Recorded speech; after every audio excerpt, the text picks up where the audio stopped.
dia, gente. Bom dia. Amém. Quem está animado essa manhã? Essa manhã é uma manhã de alegria, né? Uma manhã de festa, porque celebramos a ressurreição do Senhor Jesus. Eu tenho pouquíssimos tempos. Abra sua Bíblia lá em João capítulo 20. João capítulo 20. Nós vamos ler do verso 1 ao verso 10. Evangelho de João, capítulo 20, do 1 ao 10. Amém? João, capítulo 20, do verso 1 ao verso 10. O texto vai dizer assim: no primeiro dia da semana, Maria Madalena foi ao sepulcro de madrugada, sendo ainda escuro, e viu que a pedra estava revolvida. Então, correu e foi ter com Simão Pedro e com o outro discípulo a quem Jesus amava, e disse-lhes: tiraram do sepulcro o Senhor, e não sabemos onde puseram. Saiu, pois, Pedro e o outro discípulo, e foram ao sepulcro. Ambos corriam juntos, mas o outro discípulo correu mais depressa do que Pedro, e chegou primeiro ao sepulcro. E abaixando-se, viu os lençóis de linho, todavia não entrou. Então Simão Pedro, seguindo-o, chegou perto do sepulcro. Chegou e entrou no sepulcro. Ele também viu os lençóis e o lenço que estivera sobre a cabeça de Jesus, e que não estava com os lençóis, mas deixado no lugar à parte. Então entrou também o outro discípulo que chegara primeiro ao sepulcro, e viu e creu, pois ainda não tinham compreendido a Escritura, que era necessário ressuscitar ele dentre os mortos. E voltaram os discípulos outra vez para casa.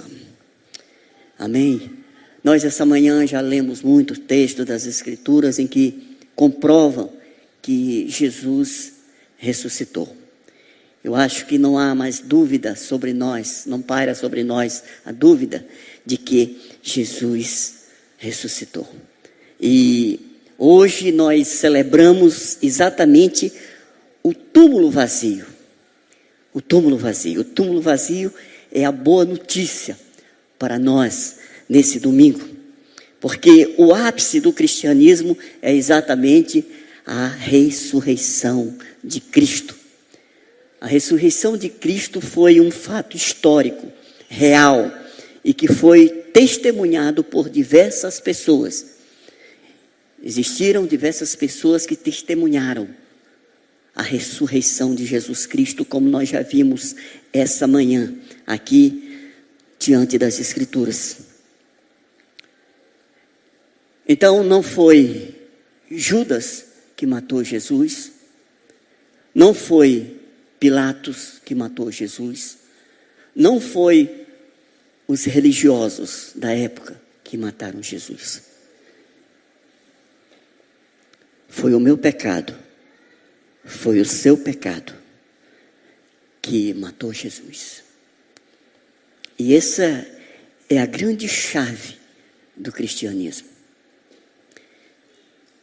Porque todas as religiões que se tem notícia não resolvem o problema original do homem, que é o pecado.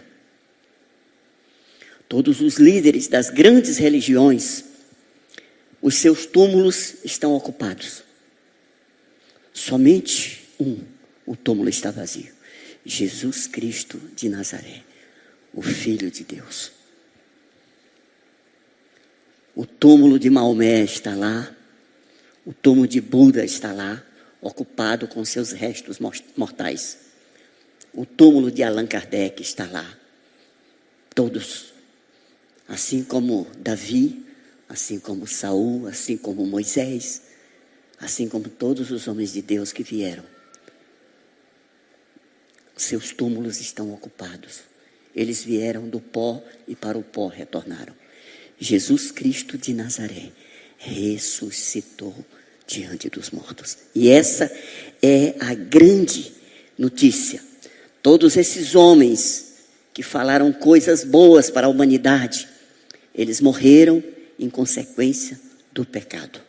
Porque todos aqueles que vieram após Adão trouxeram a semente do pecado sobre eles. Eles não tinham poder de salvar ninguém. Eles não tinham poder e não têm de dar uma vida melhor para ninguém. Porque somente Jesus Cristo dá a vida eterna. E quando nós lemos a Bíblia, nós vemos desde a queda a realidade do sofrimento humano em decorrência do pecado. Mas também a Bíblia nos mostra um Deus misericordioso e sempre de braços abertos para socorrer o pecador. Esse é o nosso Deus, o Deus que está sempre de braços abertos. Um Deus amoroso, um Deus bom e um Deus misericordioso. Então, quando nós vemos a história de Israel, nós vemos, por exemplo, a primeira vez que se fala em Páscoa, está escrito lá em Êxodo, capítulo 12. E é no momento em que Deus, ele vem de encontro a um povo que está sofrendo. A Bíblia diz que os descendentes de Jacó, eles estão no Egito e eles geram ali um grande povo, e esse povo é levado à escravidão por Faraó, o rei do Egito. E esse povo ora, e Deus responde à oração desse povo. Por 430 anos esse povo é escravizado no Egito, mas Deus ouve a oração desse povo e Deus levanta um homem para tirar esse povo da escravidão, da dor e do sofrimento. Esse homem se chama Moisés. E quando Moisés anuncia a 10ª praga, que é um juízo de Deus contra os deuses do Egito, que é a morte dos primogênitos do Egito, a Bíblia diz que Deus instruiu Moisés para que ele falasse com o povo de Israel e dissesse a cada um deles: olha, vocês vão preparar um cordeiro ou um cabrito que seja perfeito, que não tenha nenhum defeito, e vocês vão tirar o sangue desse cordeiro, vocês vão assar esse cordeiro e vocês vão usar como acompanhamento para a alimentação de vocês os pães asmos e as ervas amargas. E vocês vão celebrar no Egito comendo. Se a sua família for pequena, você se junta com outra família para vocês fazerem essa Páscoa, para vocês fazerem essa última refeição no Egito. Mas vocês tenham pressa em fazer isso, vocês já façam isso vestido e com as sandálias dos pés, porque eu tenho pressa em tirar vocês do Egito e da escravidão. E assim cada família fez, porque Deus instruiu que os israelitas, eles colocassem o sangue tirado daquele cordeiro nos umbrais das portas. E quando o anjo da morte passasse à meia-noite, ele iria livrar os primogênitos dos israelitas. E o juízo viria sobre os primogênitos, a morte viria sobre os primogênitos dos egípcios, tanto das pessoas como dos animais. E assim acontece. Eles fazem dessa forma. E a Bíblia diz que quando da meia-noite o anjo passa e mata, e os israelitas saem. Mas antes dele sair, Deus diz em Gênesis 12:14, aliás, Êxodo 12:14, este dia vos será por memorial, e o celebrareis como solenidade ao Senhor. Nas vossas gerações o celebrareis por estatuto perpétuo. Ele está dizendo assim: olha, vocês contem isso para os seus filhos, seus descendentes, e vocês celebrem esse dia, porque esse é um dia especial. É o dia em que eu tirei meu povo do cativeiro. É o dia que eu tirei o meu povo da escravidão. É o dia que eu tirei meu povo das mãos dos egípcios. Ali ele institui a primeira Páscoa. Páscoa significa passagem. E é exatamente essa passagem. A passagem do povo da escravidão para a liberdade. Deus iria levar o seu povo para a terra prometida. Lógico, ele passaria antes pelo deserto, mas o propósito final é que o povo de Israel saia da escravidão do Egito e vá para a terra prometida. Então nós temos aqui no Antigo Testamento, as festas aconteciam de ano a ano, a celebração da Páscoa, que era exatamente essa celebração sobre a libertação de um povo da escravidão. E essa mensagem era passada para os filhos, para os netos, para os bisnetos. E aqui nós temos 3 elementos importantes da Páscoa judaica. O cordeiro. O cordeiro era um animal sem defeito. Não podia sequer ter nenhum osso quebrado. Tinha que ser um animal perfeito. Nós não somos judeus, não praticamos mais essa Páscoa, mas hoje nos nossos dias, nós como gentios, nós entendemos pela palavra que esse cordeiro, ele aponta para Jesus. E foi o próprio João Batista que identificou Jesus como sendo o Cordeiro de Deus que tira o pecado do mundo. Em João capítulo 1, verso 29. Então o Cordeiro do Antigo Testamento agora é o nosso Jesus. É o Cordeiro Santo. É aquele que não teve pecado. É aquele que não tem nenhum defeito sequer. O segundo elemento da Páscoa seria os pães asmos. Então Deus diz, olha, vocês preparam para a refeição os pães asmos, que são pães sem fermentos. Então Deus tinha pressa de libertar o seu povo, e Ele diz, não tem tempo para que a massa levede, para que vocês coloquem o fermento. Não, vocês usem sem fermento. O pão precisava ser sem fermento, porque havia pressa para o povo ser liberto. Mas no Novo Testamento, na Nova Aliança, o fermento tem a ver com o pecado. Com o pecado. 1 Coríntios capítulo 1. Aliás, 1 Coríntios 5, 7. Paulo diz assim aos coríntios, lançai fora o velho fermento, para que sejais nova massa, como sois de fato sem fermento. Os pães asmos significa os pães asmos, que são os pães sem fermento, o fermento significa o pecado. Então, temos um elemento, o cordeiro, e temos o pecado, que é o nosso grande problema. Então, irmãos, para que a gente alcance o favor de Deus, é necessário que a gente se livre do pecado. Não há conversão, não há novo nascimento sem que haja o arrependimento. O perdão pelos pecados. É preciso que eu e você entendamos que nós temos um problema, que não é na verdade um problema, como a gente aprende no Homem ao Máximo, não é um problema, é o pecado. E esse pecado precisa ser retirado. Esse pecado precisa ser abandonado. Jesus aponta para nós uma nova vida. Uma nova vida. E o fermento significa o pecado, que atrapalha a nossa vida, o nosso crescimento e a nossa comunhão com Deus. Jesus falou para os discípulos, tomem cuidado com o fermento dos fariseus, dos religiosos da época. E o terceiro elemento são as ervas amargas, que aponta para o sofrimento. Naqueles dias apontava para o sofrimento do Egito. Aponta para o sacrifício de Jesus, o sofrimento na cruz e o nosso sacrifício. Uma vida de renúncia. Não há conversão, não há novo nascimento sem renúncia.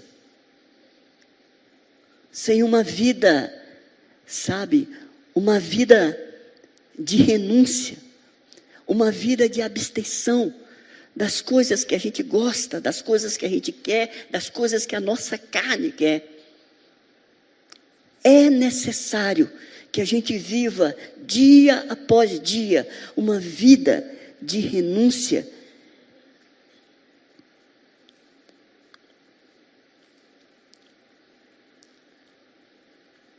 As ervas amargas serviam para o povo olhar para trás e ver o sofrimento deles no Egito.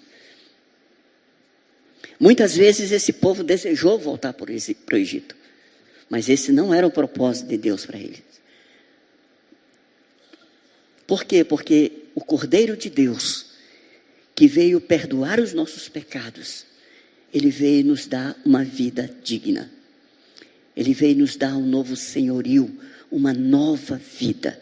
É isso que Paulo fala aos Efésios, em Efésios capítulo 2, verso 1. Ele nos deu vida, estando vós mortos nos vossos delitos e pecados.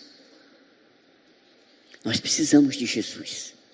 Você que está aqui nessa manhã, você que procura uma resposta para a sua vida, eu queria dizer para você a mais sincera, de coração, verdade para você. Você precisa de Jesus. Todo o dinheiro, toda a felicidade que você tiver nesse mundo é infinitamente menor do que aquilo que Deus tem para você. Do que Deus tem para você. Então esse homem, ele precisa do Cordeiro, ele precisa se livrar do pecado, ele precisa encarar essa nova vida, morrer para o velho homem, para viver uma nova vida, uma vida para Deus. E essa vida, ela está em Jesus. Satanás, a partir da queda, ele passou a ter domínio sobre o império da morte. Ninguém poderia vencer a morte. Ninguém poderia, humanamente falando, resgatar das mãos de Satanás a morte. Jesus, descendente de Eva, ele não carregou em si a semente do pecado. Ele foi gerado pelo Espírito Santo no ventre de Maria. Portanto, ele tem autoridade para vencer a morte. Porque Jesus foi 100% homem, 100% Deus. E a Bíblia diz que ele venceu a morte. O túmulo está vazio, a cruz está vazio, e ele ressuscitou. E ele está sentado à direita de Deus Pai. Tudo aquilo que eu e você precisamos foi conquistado na cruz do Calvário por Jesus, através da sua morte e da sua ressurreição. Está diante de você, está diante de nós, uma porta aberta para a vida eterna. Irmãos, não desperdice isso, não desperdice essa oportunidade. A mensagem da cruz é uma mensagem poderosa. A mensagem do túmulo vazio é uma mensagem poderosa, porque não há salvação em outro que não seja Jesus. Não há. A salvação está disponível, acessível a todo aquele que crê. João 3,16 diz que Deus amou o mundo de tal forma que deu o seu Filho unigênito, para que todo aquele que crê não pereça, mas tenha a vida eterna. Morremos fisicamente, mas existe uma vida eterna. Existe a eternidade. Isso aqui é uma pequena amostra daquilo que a gente tem. Mas a parte maior está na eternidade. A Bíblia diz que Deus deu o seu Filho, para que todo aquele que nele crê não pereça, mas tenha vida eterna. João 11:25, Jesus disse: eu sou a ressurreição e a vida. Quem crê em mim, ainda que morra, viverá. Outra promessa maravilhosa sobre a vida. A morte terrena sem Jesus vai te levar para o pó, a condenação e o inferno. A morte em Cristo Jesus vai te conduzir para a eternidade. João 1,12 diz: e todos aqueles os quanto receberam, deu-lhes o poder de serem feitos filhos de Deus, a saber, os que creem no seu nome. Somente aquele que venceu a morte tem o poder para salvar. O túmulo vazio é o caminho para a salvação. Se não houvesse a ressurreição de Jesus, não haveria perdão, não haveria salvação, não haveria a promessa de Deus cumprida, não haveria igreja, e nós não estaríamos essa manhã aqui. Não estaríamos.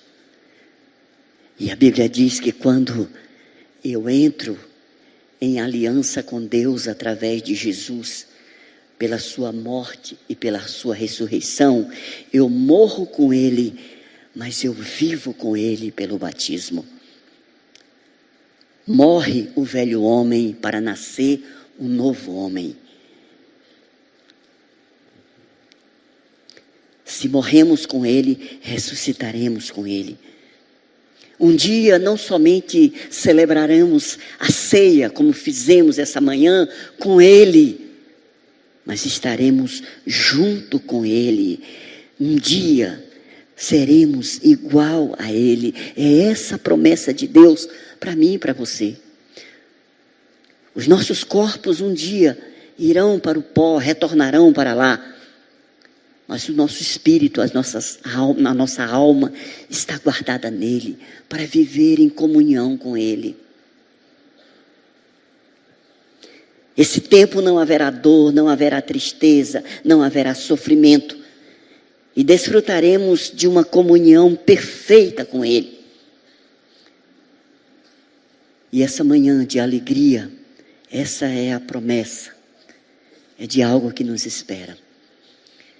A nossa esperança está nele. A nossa esperança está na eternidade, irmão. Não perca tempo com isso aqui. É importante aquilo que nós estamos fazendo, é importante aquilo que nós estamos vivendo. Todos nós temos responsabilidades aqui. Isso é uma verdade. Mas nunca esqueça a eternidade. Nunca esqueça aquele que tem a vida eterna. Paulo, falando sobre isso em 1 Coríntios 15:19, ele diz: se a nossa esperança em Cristo se limita apenas a esta vida, somos os mais infelizes de todos os homens. Essa é uma advertência para todo aquele que não crê, todo aquele que ainda não recebeu Jesus como Senhor e Salvador da sua vida, todo aquele que ainda não nasceu de novo, aquelas pessoas que estão empolgadas, distraídas com esse mundo, com essa vida. Deus está lembrando, isso é muito pouco. Existe uma eternidade para todo aquele que crê. E se isso existe é porque um homem morreu na cruz do Calvário. Mas ele não ficou preso na cruz do Calvário. Em muitos lugares nós vemos um crucifixo com uma esquife de um homem com uma aparência esquisita de sofrimento, ali como lembrança. Não é esse o Jesus que nós cremos, porque a cruz está vazia, o túmulo está vazio, porque Ele ressuscitou, e a grande notícia é que Ele está vivo. Ele está vivo. O nosso Deus não é um Deus morto. Jesus não morreu, continuou morto. Ele ressuscitou. E a Bíblia diz que Ele está sentado à direita de Deus Pai. Nós temos uma posição natural aqui na terra, mas nós temos uma posição espiritual na eternidade. E isso está nos esperando. Não perca tempo. Não perca essa oportunidade. Esse dia de alegria, receba esse túmulo vazio como se fosse para a sua vida. Porque Jesus morreu na cruz do Calvário e ressuscitou. E Ele capacita todo aquele que crê a morrer com Ele e a viver com Ele. Amém? Vamos ficar de pé para nós orarmos.